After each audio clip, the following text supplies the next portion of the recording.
Start that timer. Let's do it. Yeah. Here we go. Counting up. All right. 3, 2, 1. All right. Hey guys, we are here with No Contingencies, Dan Purdue, and we have a very special guest today, Mr. Alan Perry. Alan, welcome. Thank you for having me. I appreciate it. I love being here. Cool. Good. Yeah. So you're running for mayor. I am. Second time, and I'm going to win this time. You're going to win this time. Yeah. So, somebody that doesn't know you, that sees your name on the ballot, what would you like them to know about you? Well, a couple things I'd like them to know. First is that I grew up here. Hilton Head is home. I'm ingrained in this community. My family is ingrained, and our roots, they run deep here. And my father-in-law, he was first fire chief at Hilton Head. So we got a lot of stuff that's going on. After that, I've been a servant to the community for over 30 years, and I've given back to multiple organizations. So my love of communities is very strong, and that's one of the things that's propelled me to run. Whether it be the rec center, whether it be the heritage, whether it be the St. Patrick's Day parade, United Way, town, government, positions. All these different things have played into my leading up and running for mayor now. Okay. And first day in office, what is the first thing you're tackling? Yeah, you would have to ask that question. So, no offense to anybody out there, no offense. But the first thing that's I like this already. The first thing that's going to happen is the New York Yankees logo on the back of the mayor's wall is going to come down, and it's going to be a map of Hilton Head Island. So that's the first thing. No offense, Mayor McCann. No offense. I can get behind that. What made you decide that you are going to take such a public role? I mean, talk about living under a microscope. Yeah, it's a little scary. Yeah, it's interesting. The people that don't know you, that question you hard, is great. But a couple things. We haven't had a mayor that grew up on the island. We don't have a lot of council members that have been here for a long time. There are a few, which is great, but I haven't seen the leadership from a community standpoint that I'd like to see. And some of the things that I've experienced over the past several councils is bureaucracy getting in the way of growth, bureaucracy getting in the way of positive aspects being built in our community. Can you give us an example? Yeah, sure I can. So the Island Rec Center, I championed that for 13 years. And when I started, was in a very financially difficult time for the country. But it was also a perfect time to bond some dollars and build a facility that met the needs of the community based off of a master plan that the town had. So I championed it for 13 years, 3 different councils. Finally, we got approval on it to move forward. And it took a lot longer than it should have. It also cost a heck of a lot more than it should have. We went from a $5 million to a $12, $14 million facility. Beautiful, came out great. That's awesome. But from a standpoint of the best timing to do it, look forward, don't look backwards, right? So yes, it's a trying time in the economy back then when we're discussing this, and that's all they could see was the negatives. Well, we know we're going to go out of every negative situation. It's always going to get better. Sure. And when you're a government, you can kind of direct that. Sure. So you want to change the bureaucratic nature of our local government. Yes. How do you intend on doing that? Like, it's easy to say, right? But well, so there's a lot of things that we got to look at, and it's not just town council, it's county council, it's the community at large. It's about being present. It's about being available. It's about having open communications with the parties that are out there. It's uniting. It is being, in the center of everything and pulling the groups together, having that clear, accurate, constant communication so everybody knows we're on the same page. We're all working for the same thing. How do we get there? Sure. And that only comes through communication. Yeah. We're not talking about parties either. We're talking about, it doesn't matter where you stand, which side. This is about togetherness. That's absolutely correct. So all positions on the town are nonpartisan. So it doesn't matter what your party affiliation is. That doesn't come into play. Good. I feel like this is kind of a loaded question. Then ask it. I think honestly, one of the biggest challenges we face as an island is the housing crisis. As far as what's the term? Essential, the workforce. I call it essential. I hate the term workforce housing. Yeah. These folks are essential to the operation of this island. 1,000,000%. Yeah. I feel like I say that a lot. Absolutely. 1,000,000%. So let's talk about some history real quick. You know, when Sea Pines was coming around and all the other residential communities were being developed, employee housing was built at that same time. Bay Pines, Lawton Woods, Hilton Head Cabanas. You know, we can go on and talk about all these places that were done in the early days. So I agree. I don't like workforce housing. I don't like low-income housing. I don't like those names. Yeah. I'm phrasing it islander housing because that's really what it is. It's, you know, it's for the person that makes $30,000 a year. It's for the person that makes $85,000 a year. There's a whole span of people that aren't able to find a home to live in. One, they're not ready to buy. Two, the values they can't afford to buy. Three, there's no rental properties for them to rent. And these are all good people. I mean, it's not like we're trying to do something bad. I mean, this is about creating a sustainable community for everybody. And without that, we're not going to move forward. What happened to get us here? How did it get so far off the rails? Yeah, great question. And I think part of it has to do with off-island development.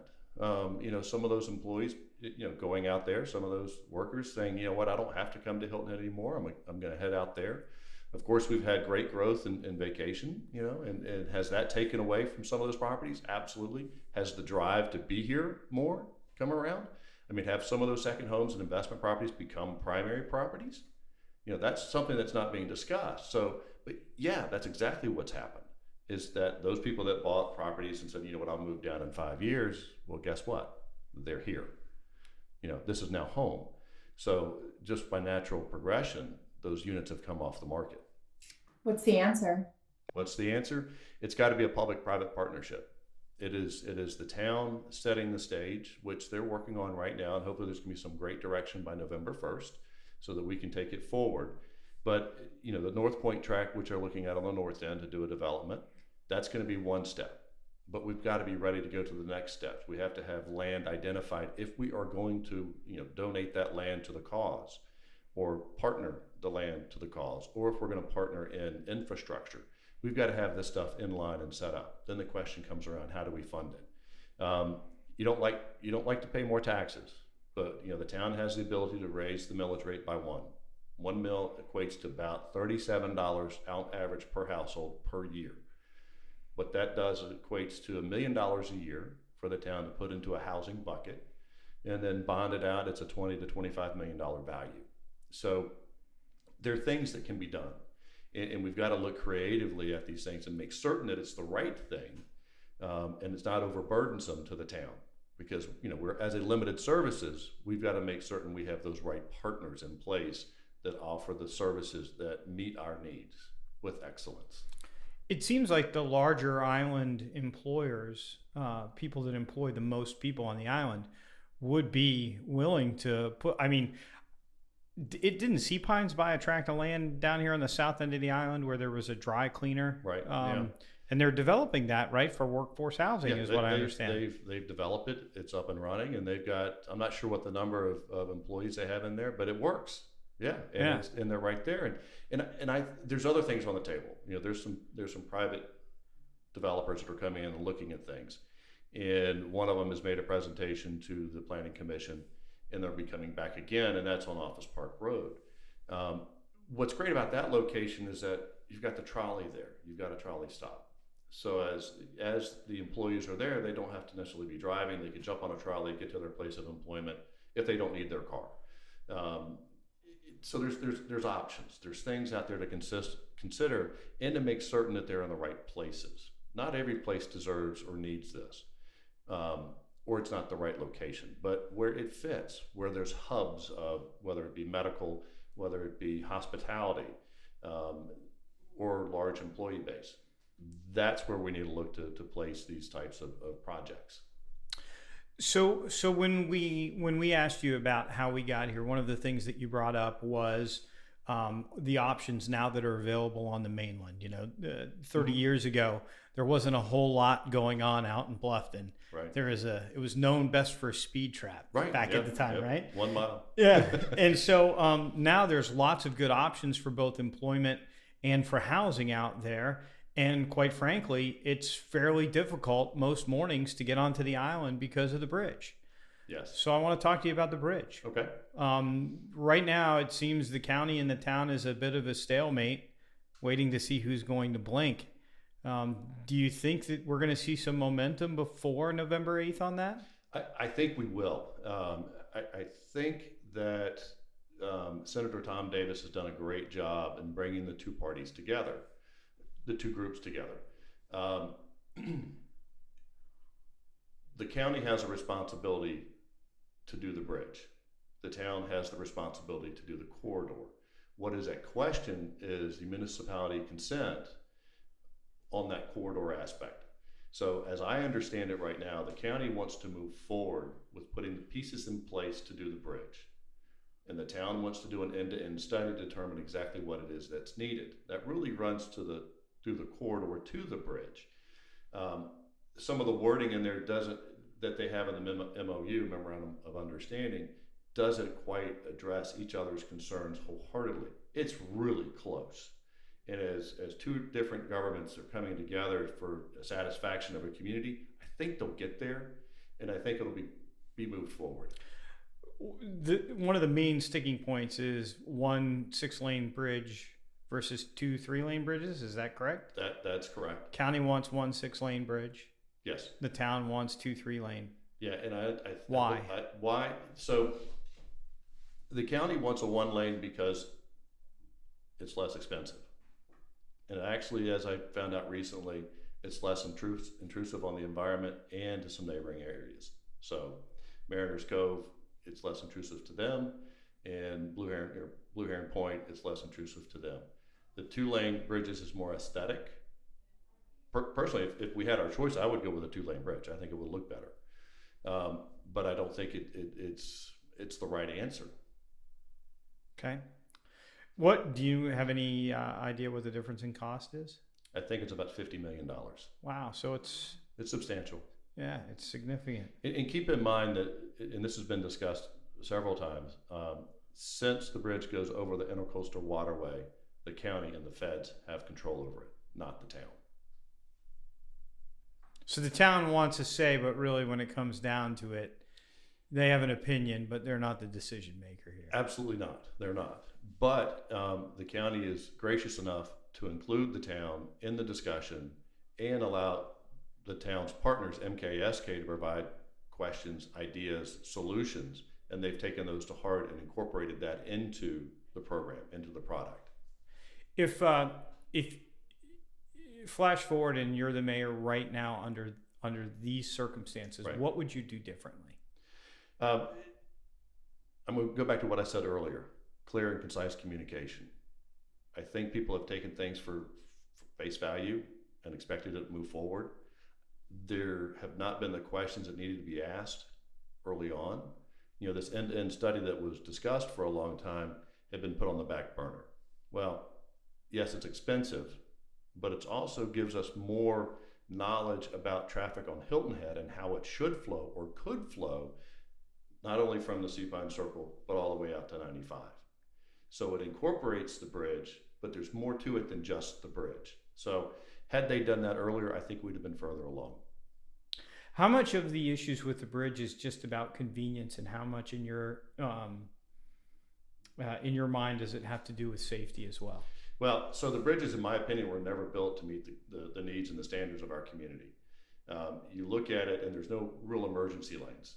It was never built to handle the traffic that we have.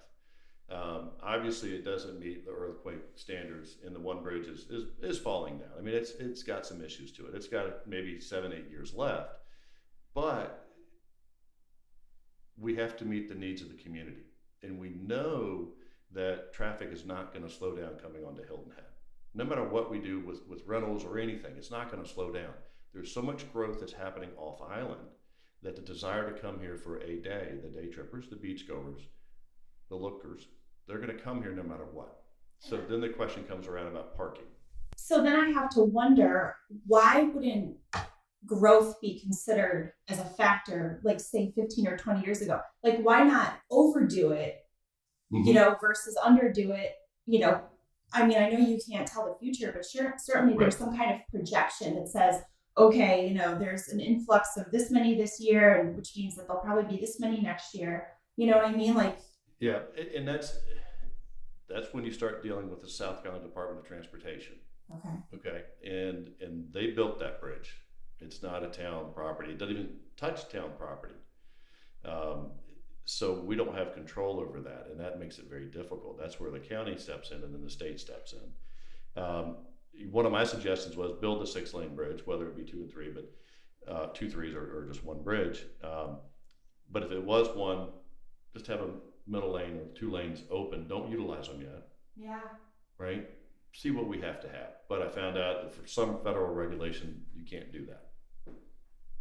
So that, yeah, that, I mean, the question that I would have as a follow-up to what Heather's saying is, the moment that we complete this new 6-lane bridge, is it obsolete? Exactly. Well, that then there begs the question: does there need another bridge coming to the island? Which, you know, that's also been discussed. Where would it come from? Where would it go to? You know, so there's other things to look at, and I think that, you know, we've heard a lot of times that we're on an island. You can only get so much here, Sure. which is correct. And hopefully, you know, with this bridge and the traffic that we're going to see, is people are going to go, maybe I don't need to go over there today. But then, as I mentioned earlier, you look at the parking. If we get integrated parking so that you can see that, oh my gosh, there are no beach parking spots today. Everything's taken. Yeah. Do we go over? Do we take that trip? You know, so while that's a tool to help you find parking, it's also a tool to help defer people from coming over and bustling up our roads. And let's be honest, this isn't just a Hilton Head problem. Like, if you go to Cape Cod or the New Hampshire beaches, you deal with the same thing. That's right. So it's not like we're the only ones that are dealing with growth and, you know, little space and a lot of people. Right. Well, you know, from everything we've talked about so far, it's not a Hilton Head problem. Right. It's a coastal problem. Yes. And it's a resort problem. Yes. How long is it going to take this this bridge to be built?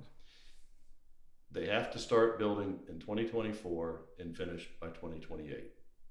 So it'll take about 4 years.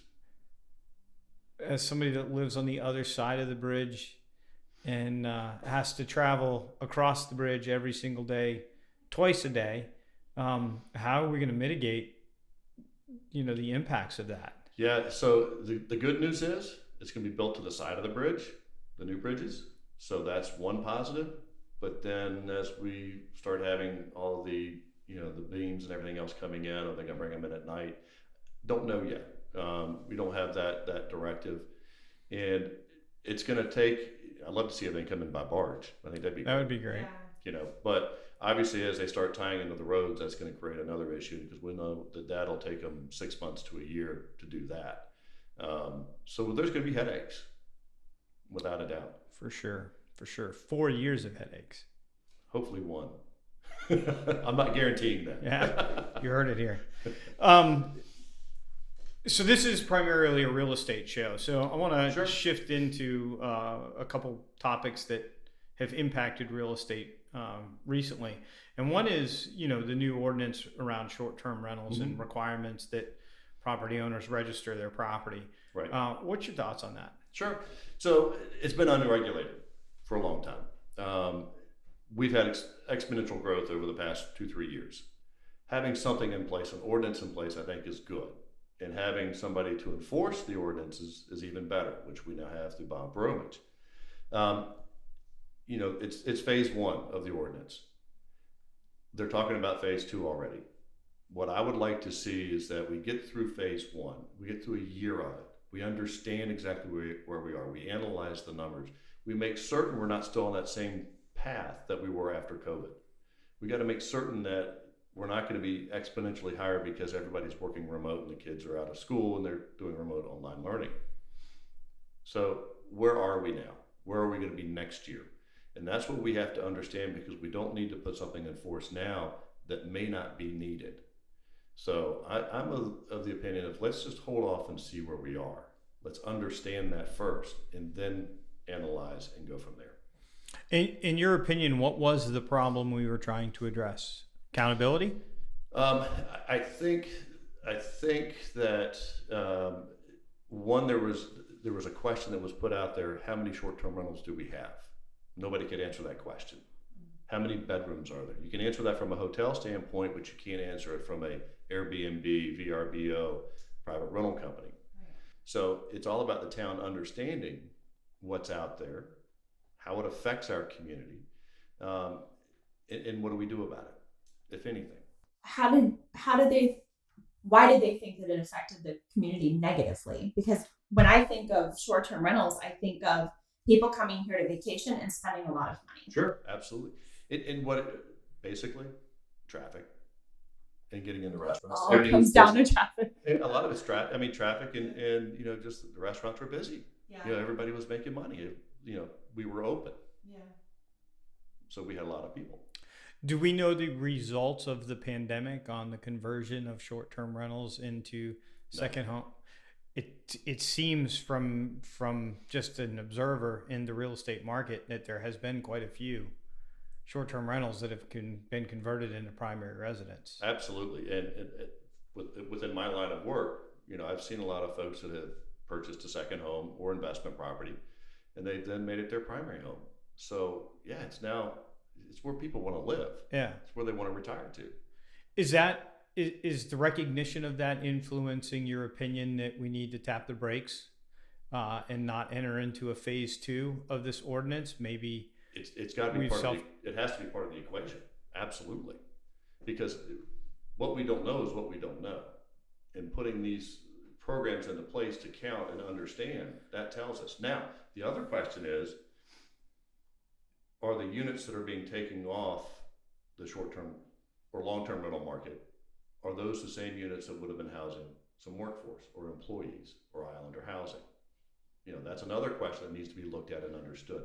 I think that in terms of housing and workforce, there are a lot of questions that we don't have answers to, and we really need to understand it, because it's a fine harmony between residents and vacationers. Not balance, but a harmony, because we got to understand what we have here as residents, but also what the vacationers bring to us and what they provide for us. And first of all, let's look at the beaches. If we didn't have them, we wouldn't have the beaches we have. We wouldn't have the renourishment we had after Matthew. Mother Nature would have taken that beach away from us a long time ago, and it would have been a totally different story. So it's about creating a harmony within the community of understanding that this is the value of what living here is, and it comes with all these things. 100%. Do you think that the impact that short-term rentals or conversion from a short-term rental to a primary residence on workforce housing,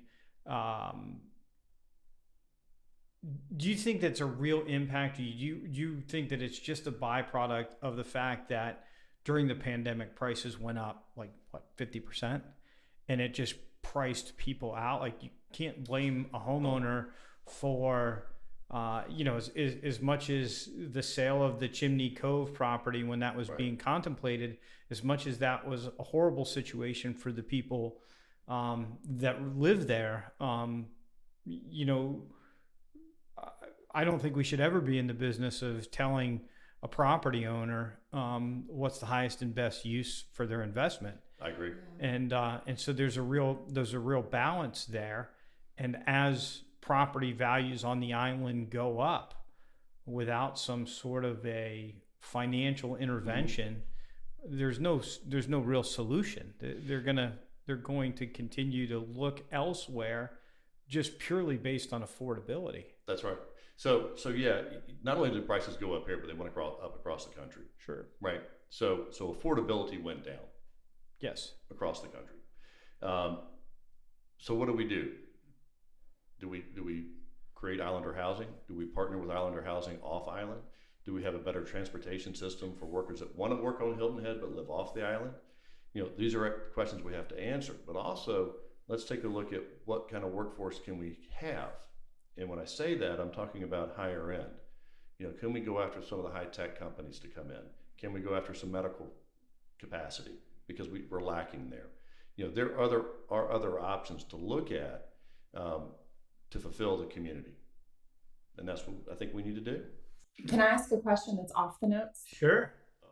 This is something I've always been curious about. Yeah. The generational land. Mhm. I need a better understanding, I guess, of how that works as far as I've always heard that they are allowed to stay there as long as they pay the taxes, but that they're not allowed to make improvements or sell. Is that true? No, it's not true. Okay. So when you're talking about heirs land, Yes. it is very difficult sometimes to get complete ownership and to get everybody to sign off. Yes. And what so they can do, and yes, I mean some of these things have to come into play and got to be figured out. Yeah. A lot of it has been. Now the town is working to allow them to have extra density on their land, to do additional things, to be able to keep their land so they can make some money off of it, which has happened. You know, so we look at the resort next to Hudson's, and that's, you know, that was heirs land. Yeah. And he was smart and he got it all together, got it in his name, allowed this development. He still owns the land, does a lease, so he's generating income off of it, not only for himself but for his family for the rest of their lives. Good.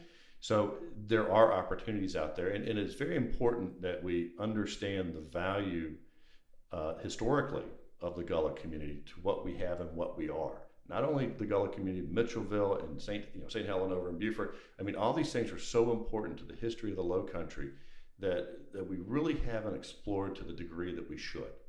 And this is one of the things when we talk about the bridge coming on and the corridor, is having the Community Development Corporation create a Gullah community as you come through there, so you can have a historical aspect, and will drive people back to these areas to learn more about the history of Hilton Head. Yeah. I'm glad to hear that. So you ready to talk about turtles? Sure, they're great. So when the town was contemplating the latest revision to we'll call it the turtle ordinance, Right. I was contacted by several clients who live along the ocean and very much love turtles. But they felt like the ordinance in many cases was an overshoot of what was required. And you know, to that extent, I have to agree. In most cases, what I saw was, you know, we were putting regulations in place, in my opinion, without adequate investment into education. I don't think anybody comes here to this island wanting to disrupt turtle hatching. Right. I don't think any of those oceanfront owners feel that way either. There has to be balance and harmony. Right. And these people have made huge investments. And I just wonder if there's a better way than we've gone about this. Well, I will say that from a standpoint of education, they've done a decent job. You know, from leaving holes on the beach, you know, creating sand castles, everything else, they've done a good job. Could we do more? Absolutely. And it really does come down to that guest and resident understanding what the value is. So education is key to that. And you know what I don't think many people understand is that of all the sea turtles that are born, it's such a small number that are actually males that are born, and only a small number of all of them survive. So yeah, education is key to that. One of the questions that I asked, and I don't know if you have the answer to this or not, is like, how are we doing? Nobody's really, in my opinion, answered that question. Like, how are we? Like, we know that a lot of them aren't going to make it. Right. And if our goal is to have 100% survival rate, God has chosen something different, right? And so, like, what is the measure? What is the objective? What are we trying to get to, and where are we? Yeah. You know, with any kind of good planning, you have to have that. And I just, nobody's ever communicated that to me, despite asking. Yeah, that's really good to know. The Sea Turtle Patrol, they do a count on the sea turtles, and they compare them year to year. And that's really the only thing they can count, because you don't know which ones are going to make it to the beach or not, or to the ocean or not. and then what happens after they get there. So maybe they need to do a better job of promoting it, or make certain that the town is doing a better job in promoting it. The town's full of information on their website. Yep. And, sometimes it might be a little difficult to find this or that, but I know that they do a count, every day of new nests and eggs in there. So they're balancing that off of year to year. They're comparing that. Yeah. I just would like to know what we're shooting for. Like, what's the goal? What does success look like? Yeah. Right. If it's just constant improvement, then people, I think, could get wary with that. Mm-hmm. We certainly want to be the shining example on the East Coast. Right. What does that look like? It's a great question. What would you do different if you were mayor with the turtles and the ordinance? What would your objectives be? Well, I think the first objective would be, as you mentioned, is putting out the stats, making sure that they're readily available. What is the goal? How have we progressed? How have we moved forward? What has been the transition over the years from where we were, and then we instituted these different ordinances that you can't dig holes, you can't leave shovels, you can't leave this stuff on the beaches. I'd like to see how that's transformed into a better program over the years. So that's not documented or transparent to, if I were to go on the website? Yeah, I'm sure it is, to be honest with you. I'm not sure. Okay. Have you seen, I know you're on social media, we're friends on social media. Yep. Have you seen some of the groups on social media where people that are vacationing here don't understand the rules, where they'll talk about, we were out on the beach and somebody basically came up and verbally accosted us because we had a regular flashlight. Right? We need to have a better process at check-in or something where those people sign off that they understand that these are the rules. Because you know what, in their defense, when you come to check in, you've checked out already, right? So it's how do we touch them? How do we get to them and help them understand what the ordinances are and what they need to do to make certain that they're protecting our environment and the wildlife's environment. Bob Bromage and his team and the ordinance team, they're going to be out there. There's going to be more of a customer service aspect. So they're not going to have that maybe same confrontation as they had before. And I think that's a big step in the overall process. Sure. I mean, the way that they've branded themselves and they're going about things is certainly better, right? Like they're at, the trucks and everything, they ask for participation. They're eye-catching. They make you want to understand what it's all about. And that's the first step to education, is like wanting to know, right? Yes, that's and right. then it's just following through that, so people know when they get here what the expectation is. And we talk about ecotourism. This could be something that falls right in line with that. And there may be something out there in regards to it. I'm not a know-it-all. Still learning a lot of things, but that's an avenue to help really educate us through the ecotourism that hopefully we're doing. Good to know. Well, it sounds like that led us into what do you feel like a successful term looks like for you, and share how long a term is, and Sure. Do you feel it's enough time to really make a difference? So the mayor's term, council's term is 4 years. The mayor is one of 7, has the same vote as all the 7. The mayor's responsibility is to set the agenda, execute contracts, and be the public face of the community. 4 years is probably not enough to get most things done. So a successful first year. Back in 2017, 2018, the comprehensive plan was done, which takes us to 2040. And that is the guideline as to where we need to go as a community, where the community wants to go as a community. Thousands of hours were put in by hundreds of people to create this. The town manager has created a strategic action plan based off of this. And I want to see this move forward. And it has some great elements in there. One is housing.